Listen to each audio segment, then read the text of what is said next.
Fabrice Lamquin, professeur des écoles, co-secrétaire départemental du SNU-IPP FSU Aube.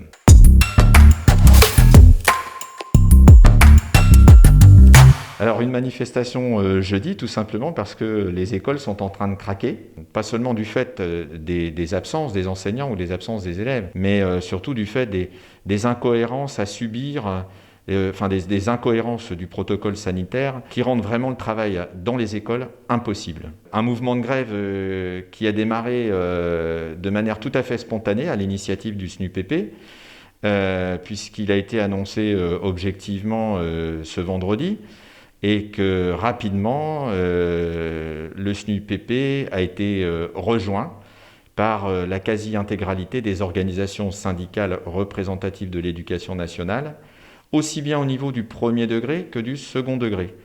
Également rejoint par les associations lycéennes et par la fédération de parents, par les fédérations de parents d'élèves. Rejoint également par les syndicats d'inspecteurs, les syndicats des chefs d'établissement et également par le syndicat des infirmières de l'éducation nationale.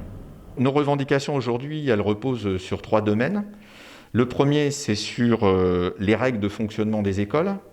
Revenir à la règle essentielle et simple, pour le coup, qui est de fermer une classe dès qu'un cas positif est détecté. L'isolement des cas contacts intrafamiliaux, la mise en place d'une campagne de tests salivaires systématique toutes les semaines de façon hebdomadaire dans les écoles. Que les enseignants soient équipés à minima de masques chirurgicaux, voire de masques FFP2. Le ministre nous répond qu'il n'est pas prouvé aujourd'hui que le port du masque FFP2 soit nécessaire pour les enseignants. Or, on constate quand même que dans tous les milieux où il y a une circulation intense du virus, où il y a des confrontations de population importantes, les professionnels sont équipés de masques FFP2. La semaine de la rentrée a été surtout la démonstration de la complexité à mettre en place un tel dépistage, étant donné le nombre de personnes concernées et surtout le nombre de tests nécessaires à ce dépistage.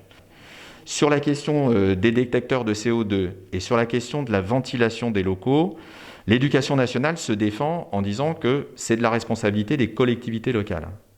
L'Éducation nationale se décharge en quelque sorte de cette obligation en disant que ça ne relève pas de sa compétence. Il est bien aujourd'hui nécessaire que l'État intervienne pour aider les collectivités locales à acquérir ces capteurs CO2. Sur la question de la ventilation des locaux, là aussi, on a un ministre qui nous répond, je dirais, presque par une question de bon sens. Il suffit d'aérer. Eh bien, on répondrait qu'il suffit aussi d'aller voir dans certaines écoles, s'il est possible, d'aérer. Ouvrir ne serait-ce que 5 minutes toutes les fenêtres d'un mur d'une classe fait vite baisser la température dans la classe, rendant quasiment impossible le travail dans de bonnes conditions. Le troisième volet, ce sont les moyens humains. Ils sont absolument nécessaires aujourd'hui, tout simplement déjà parce qu'on a besoin d'enseignants pour remplacer les enseignants absents. Les directeurs d'école ont besoin d'une aide administrative pour gérer les situations, je dirais pour gérer la partie administrative de ce protocole sanitaire au sein des écoles.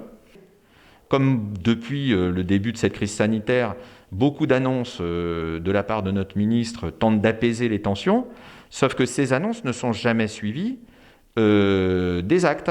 L'Aube va se retrouver avec à peu près 60%, un peu plus de 60% de grévistes. On espère que les syndicats seront enfin entendus.